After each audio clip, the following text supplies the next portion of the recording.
next part of this presentation, which is the suicide prevention presentation for teens for health class, is just going to be a section of the presentation where I talk about what are emotions? What are these things called feelings that many of us might not have ever actually thought about, talked about, but we have definitely experienced.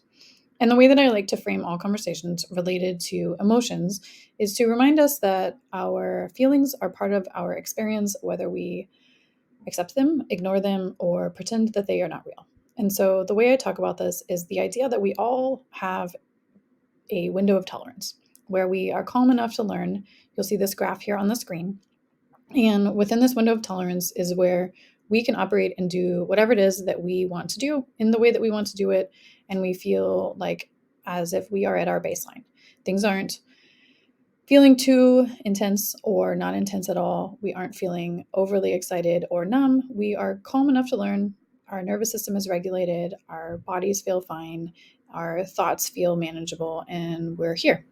However, this is not where we all exist all the time. And so you'll see on this graph, if you look at the far left side, imagine that's kind of the start of your day. Put yourself in the shoes of this line. And this is the start of your day. You're in your window of tolerance. You feel calm enough to learn. And then you go along your day and something happens. Maybe you trip or the weather's different and you get a little bit escalated, or maybe you hear a noise and you aren't sure what it is. And so you move into the orange zone, which is escalation, where it says vigilant or I feel threatened. This is a nervous system response. The things that I'm talking about here on this graph are part of our fight, flight, or freeze response, which we'll watch a quick video on in a few minutes. But this is a graph that happens regardless of whether we have awareness of it or not. And so something happens, you get a little escalated, take a deep breath or carry on, get back down to your window of tolerance, go on, go through first period. Something else happens, maybe you get a text message that's frustrating, you get a little escalated again, and then it's fine. You go to the next class and back in your window of tolerance. And then lunchtime hits and something happens. Maybe it's related to that conversation that you were having, or it's another message that you receive, or you just experience something that completely sends you beyond escalated into this zone that's the red zone, which is labeled hyperarousal. It's fight or outburst. I am unsafe, is what our nervous system is saying. And this is a physical response that also has emotions attached to it. And it is the response where you are completely outside of your window of tolerance. You'll see it's 2 scales up from that window of tolerance. And you are feeling like your nervous system, at least, is in a state of fighting or outburst. This might become physical. You might physically feel the need to fight or actually fight. You might say something out loud. Your palms might be sweaty. Your heart is racing. You're just in a mode where you are completely outside of your window of tolerance. And it is something that feels like an external reaction and something that feels like you need to just get some sort of energy out. And yes, that label hyperarousal, that is because your nervous system is on alert. It is aroused. That is the definition of that. And so it's a correct use of that word. And so then after that, you kind of come back down from that into your window of tolerance, maybe by choice, maybe something ends, maybe that adrenaline wears off because of whatever was said, done, or things like that. Or you were able to use a coping skill to get yourself back from that red zone into your window of tolerance without having anything happen externally, but you felt it internally. And so potentially after that, you might go all the way down into the blue space, which is known as dissociation or freeze, where you're feeling a little bit too overwhelmed. Sometimes we go right from red to blue because we have that adrenaline rush and then the crash.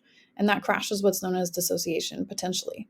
And it's where you just feel numb or you feel frozen or you feel like you just can't. Like it's the exact opposite. And so it feels like the exact opposite.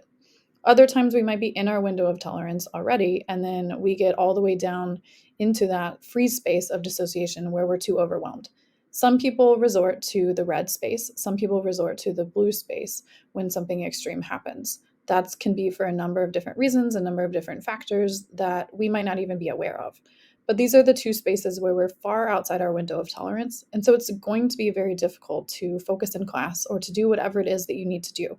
If you're an adult, it would be difficult to do your job because you're completely outside of the space where your brain is calm enough to do whatever it is that you were planning to do. And maybe your body is as well. And so These are spaces that it's important to know where anxiety or panic or other sort of symptoms that manifest themselves emotionally and physically might be at their most extreme or might happen. And so the level right below the window of tolerance, the green zone, which is known as hypoarousal, and hypo is under versus over. And so you're feeling like not completely frozen, not dissociated, but you're feeling flight, like you feel flustered and avoidant. And so this might not be like, I can't move, I'm too overwhelmed, I just need to sit here. It might be, I don't need to be here, but I need to be anywhere but here, and so I need to leave. Sometimes this experience happens where people, they have something happen that triggers anxiety or triggers panic or just triggers an emotional response, and their body's response is to leave that physical space. That might be something that you've experienced. It's normal in the sense of it is a reasonable reaction for your nervous system if you're not at a space where you've learned how to keep yourself closer to your window of tolerance or have coping skills for that, which is okay. Most of us don't have those until after we need to learn them. And so that's part of the work that I do. That's part of something that I am happy to help offer. It's the work of mental health support, of therapy, and of just figuring out how to navigate life. And so looking at this graph as a whole, you'll see that we go through many different waves and stages. Everyone's everyday might not include a spike and a dip like this. However, this is an experience that happens internal. This doesn't necessarily always translate itself to external. So you might be the only one knowing that you're cycling through this. And for different people, that is easier or more difficult. But it's important that we all acknowledge that this is a nervous system experience that's a natural reaction to the world around us. And when we're not in our window of tolerance, it is hard to do the things that we want to do. It is hard to focus. It is hard to learn. It is hard to be a good friend necessarily if you're feeling like you're distracted because you're outside your window of tolerance. And there are things that you can do, that you can learn to help yourself get back to that window of tolerance or stay in that window of tolerance, even when things happen. And those are called coping skills.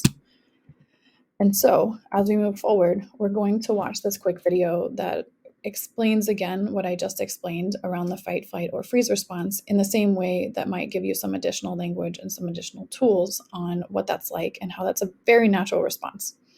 And there's a quote on the other side of the screen here that you can see that is from Michelle Obama. And it's a quote about mental health that I like to offer in these presentations because it emphasizes a perspective that I choose to take and encourage others to take as well. And it says, whether an illness affects your heart, your arm, or your brain, it's still an illness. There shouldn't be any distinction. We would never tell someone with a broken leg that they should stop wallowing and get it together. We don't consider taking medication for an ear infection something to be ashamed of. We shouldn't treat mental health conditions any differently. Instead, we should make it clear that getting help isn't a sign of weakness, it's a sign of strength. And we should ensure that people can get the treatment that they need. Fully support that. And that's something that's really important to me. And so mental health is health. And we deserve the right to access healthcare. And that includes mental health care. And so let's watch a quick video about our fight, flight, or freeze response.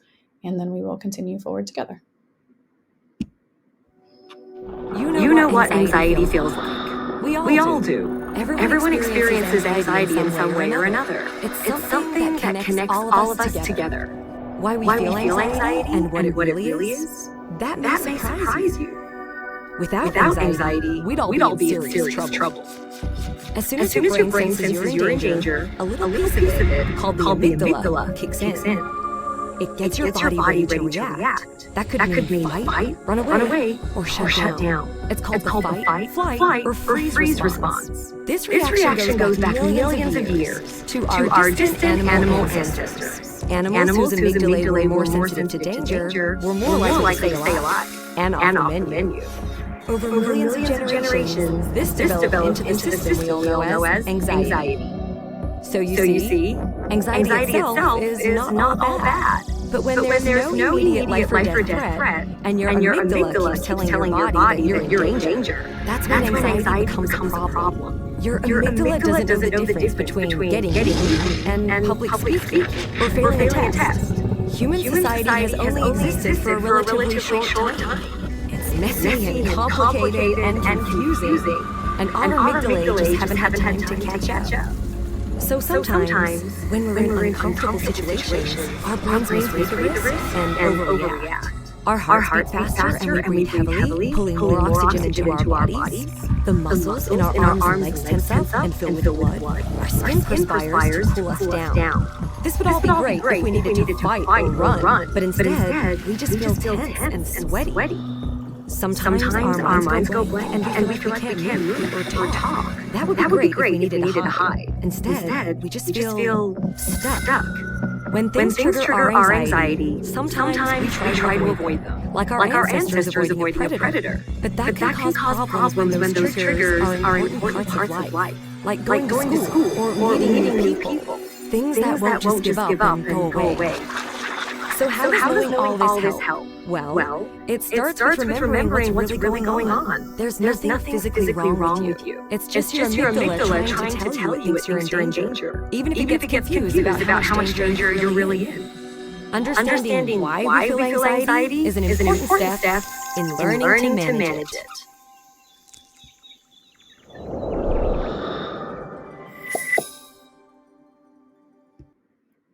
All right, so that presentation is a presentation video that I always include because it's important if that's new information to you, I want you to have that information as we continue forward thinking through feelings, emotions, behaviors, things like that. Because we have oftentimes unconscious reactions that we might not be aware of and we don't know where they come from. And that's normal. That is just part of being human.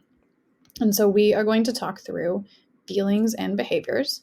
And with this, the first piece of information that I like to give everyone is the idea that whether or not you acknowledge your feelings, you have them.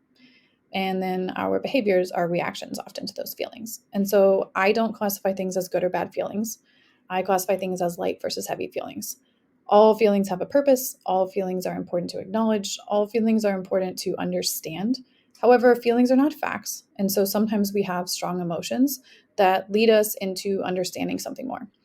Maybe we have a really, really strong emotional reaction to something, and that tells us that that's connected to something else, or that, oh yeah, I'm feeling way more emotional right now because I haven't slept really well.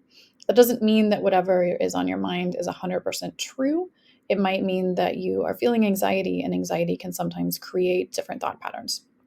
But all feelings have a purpose, and all feelings can be light and enjoyable or heavy and difficult. Sometimes things can be either. For example, not everyone enjoys feeling an overwhelming sense of joy because that can feel overwhelming and it can feel anxiety producing if you have experienced other things for a long time. And anger is not a bad feeling. Anger is a feeling that everyone experiences at some point in their life, and it's a feeling that's important to understand how we manage it. It is normal, acceptable, and okay to feel angry. It is not okay to take out our feelings on other people and to hurt people because of our feelings. That's where the behavior piece comes in. And so thinking through behaviors, I frame the purpose of this conversation through unhealthy behaviors and harmful coping. Sometimes we have overwhelming feelings and we don't know what to do with them. And so we do things to make those feelings go away. That's an unhealthy behavior or potentially harmful coping strategy. And heavy and difficult feelings can often lead to these because if we don't have healthy coping skills to deal with our feelings, we want them to go away. We don't necessarily enjoy feeling extremely angry or extremely sad. And so we might do things that cause those feelings to go away and numb out because we don't know what else to do or we have not been shown what else to do. And so this is a conversation just to frame all of that, and we will get right into it. This is a resource that I often offer to people. There is a feelings wheel on one side that allows you to see a couple core emotions in the middle, such as happy, sad, bad, fearful, angry, disgusted, and sad. And then out from that are other descriptors. Some people use a lot of different words to describe their feelings, so they might use words on the outside of the circle. Other people use a few words to describe their feelings, the words on the inside of the circle. This allows us just to build an emotional vocabulary so that we can understand what we and others around us are feeling. And on the other side of the screen is a guided meditation or relaxation script that I use with people sometimes and that you could use with yourself or a friend to just take a moment to calm some anxiety, potentially calm a panic attack, which is a different experience, but sometimes taking a moment to focus on something else, such as your breath, can allow your body to reset and regulate itself. These are two tools that I have in my office that I often use with people and I offer during these presentations. Feel free to always come back to this, read this out loud to yourself or a friend if you are needing a moment to relax. And feel free to use the feelings wheel at any time in conversations. Come talk to me. I have a feelings pillow that I often use with people that has this wheel on it to help talk through emotions, because whether or not we want to acknowledge them, they exist. So thinking through, what in the world do I mean by light and positive feelings, or heavy and painful or difficult feelings? These are some examples. These are not facts. These are things that I have placed in this category because of the way that many people talk about them. You might place them in a different category, and that's okay. But some examples of light or positive feelings include happiness, joy, or the feeling of being accomplished. Whereas things that might be considered heavy, painful, or difficult feelings might include anger, sadness, or disgust. These are just examples. And so thinking through healthy coping versus unhealthy or harmful coping, many times when we have light or positive feelings, we do something healthy with those if we need to do anything at all. Such as if we're feeling happy, we might share that with others. If we're feeling accomplished, we might feel more comfortable or excited to do something like exercise or talk to people about our feelings, because it's exciting to share exciting things oftentimes. And so on the flip side, things such as anger, sadness, or disgust might not necessarily lead us to want to go exercise, journal, make some art, or talk to someone. They might lead us into more harmful or unhealthy coping strategies, because sometimes those things are more about pushing the feeling aside or numbing it so that it goes away or we don't feel it temporarily. And so we might do things like avoid healthy connection, physically fight, or use substances, because these are tools that we have seen utilized, or tools that we have tried, or tools that we have heard about or watched on shows in others around us that allow those feelings to be pushed aside, or we feel as if we are getting those feelings out. And there's absolutely nothing wrong with wanting to get your feelings out. However, when we are getting our feelings out in a way that harms ourselves or others, that's not healthy. And so it's important to think through how we can move from having unhealthy coping strategies where we are avoiding healthy connection and using our body to fight others, or adding substances into our body to numb out those feelings and make them go away, or just forget about them, which can harm our bodies and our minds, especially as a team. And how can we, when we feel angry, want to exercise, or at least be willing to exercise? How can you have a really stressful day and go to the gym or go for a run or do some stretching or do some yoga, or just take a simple walk with your dog, your pet, or your friend, or yourself, or journal? Get those feelings out by writing them down. Get those feelings out by creating some sort of art, doodling, drawing, any type of thing that's translating what's in your mind onto paper or something digital is a way to express your feelings. You don't always have to have words for them. Or talking to someone. These are all healthy coping strategies that allow you to not have to feel what you're feeling or have what's going on in your mind be something that is isolated to you. And isolation, as we have often experienced in the last few years, is difficult. I don't want you to have to feel isolated with heavy or painful feelings. And I want you to have a set of healthy coping skills and tools that you can take with you on the weekends, after school, and into your life, so that when things come your way that are heavy or painful, you have healthy things that you can turn to. And so again, thinking through the cycle. There are two cycles that I'll talk about. The cycle of light or enjoyable feelings I've touched on a little bit. And that is that when we're feeling light feelings, we often have healthy behaviors. You did something great and you feel proud of yourself. You might say something positive to yourself in your mind, like, great job, self, or talk to someone else by sharing those feelings or behaviors. And then they might say something positive to you. The feeling of joy is one that is easy for many of us to feel. We might not often feel it, but it's an easy feeling or an enjoyable feeling. Whereas on the flip side, feelings such as heavy feelings, such as anger, disgust, fear, or sadness, might lead to unhealthy behaviors. So in class, we often have a discussion about some examples. And some of the examples that are given are hypothetically something you have a breakup, whether that be a friendship or a partnership of someone that you were dating. And that doesn't feel great. You feel angry, you feel sad, you feel any type of thing that might be heavy or painful. And so you might turn to an unhealthy coping strategy. That might be physical, that might be gossip, that might be something that is self-destructive. It's different for each person, but it's not necessarily a healthy outlet, even if it makes the feeling go away. And that can then lead to negative self-talk or feeling a sense of negative self-esteem, feeling down about yourself, feeling worse afterwards, physically or emotionally. And then when we feel that way, we often hide our feelings and behaviors. We don't want to talk about the things that are hard because we might feel embarrassed. We might feel what's known as shame about them. And so this cycle can continue. And when the cycle continues, it can lead to mental health struggles such as depression. And depression can lead to thoughts or actions related to suicide. And so these are the two extremes of the cycles, but these are very common. And so the trick or idea or goal is to be able to break the cycle, be able to choose a healthy coping strategy for a heavy feeling.